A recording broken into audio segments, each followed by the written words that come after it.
કેવડિયા સુધીની રાષ્ટ્રીય પદયાત્રામાં કૌશિકભાઈ વેકરિયા રાજ્યના અનેક મંત્રીઓ અને સાંસદ પણ જોડાયા. પ્રધાન નરેન્દ્ર મોદી સાહેબે સરદાર વલ્લભભાઈ પટેલની 150મી જન્મજયંતિ ઐતિહાસિક રીતે ઉજવવાનો નિર્ણય લીધો છે.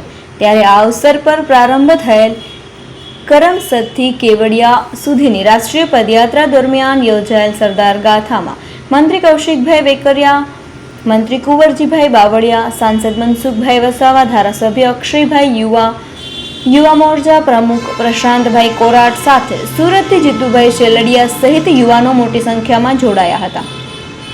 સાથે સરદાર ગાથામાં કેન્દ્રીય રક્ષામંત્રી રાજનાથસિંહ, કેન્દ્રીય મંત્રી મનસુખભાઈ મંડાવિયા, ઉત્તરાખંડના મુખ્યમંત્રી પુષ્કર ધામી, કૃષિ મંત્રી જીતુભાઈ વાઘાણી, સાંસદ હેમાંગભાઈ જોશી દ્વારા ગાથાનું સ્ટેજ દીપાવ્યું હતું. સાથે રાષ્ટ્રીય પદયાત્રામાં મહાનુભાવોના હસ્તે ગામના તેજસ્વી છાત્રો અને અગ્રણીઓનું સન્માન તેમજ સરદાર સ્મૃતિ વનમાં વૃક્ષારોપણ કરાયું હતું.